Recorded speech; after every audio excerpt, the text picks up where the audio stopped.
Federacije Bosne i Hercegovine koje su to odluke iznešene.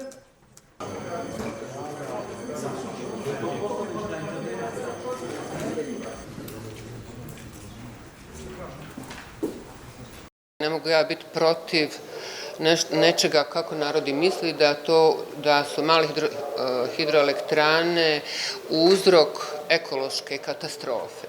Ja sam se na ovoj sjednici samo kao strojar htjela reći što je postrojenje male hidroelektrane. Dakle, samo postrojenje po sebi nije i ne može proizvesti ekološku katastrofu. Jer da je to tako, Zapadna Evropa bi to davno zabranila, nego potiče sve obnovljive izvore energije. Traži zatvaranje termoelektrana, 23. mi ćemo morati zatvoriti u Bosni i Hercegovini termoelektrane, a nismo započeli gradnju 7. bloka. Prema tome, ja ne znam kako će ta struja ići, šta će s tim biti, ili ako ih imate, plaćat će se visoki penali, tako da će struja dobijena iz termoelektrana u Bosni i Hercegovini biti preskupa. Ako ćemo mi zabraniti gradnju malih hidroelektrana, koje, ponavljam, kao postrojenje ne mogu napraviti problem. Problem je u čovjeku. To sam htjela da kažem na samoj sjednici. I napomenula sam, ako ste putovali dolje prema Mostaru i prošle godine kad se ispraznilo jezero, Jablaničko akumulacijsko jezero, vidjeli ste gume automobilske, mogli ste vidjeti školjke automobila, perilica za rublje. To nije produkt rada malih hidroelektrana ili bilo kakve hidroelektrane. To je čovjek.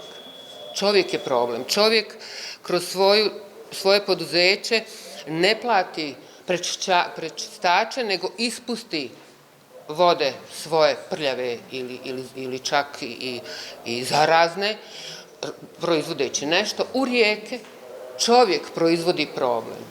Tamo gdje nema čovjeka, u dijelu Neretve gdje je nepristupačna, ne možete tako lako prići, samo je možete odozgo lijepo vidjeti, ona je predivna, jer tamo žive samo životinje i flora i fauna. Znači, nema čovjeka. Tamo gdje je čovjek, tu je problem. Tako su stradale u ovom slučaju male hidrocentrale, jer je došlo do onoga što sam i rekla na sjednici, da smo mi visoko koruptivno društvo, te da vrlo lako neko može da dobije energetsku dozvolu, pa onda dozvolu za gradnju.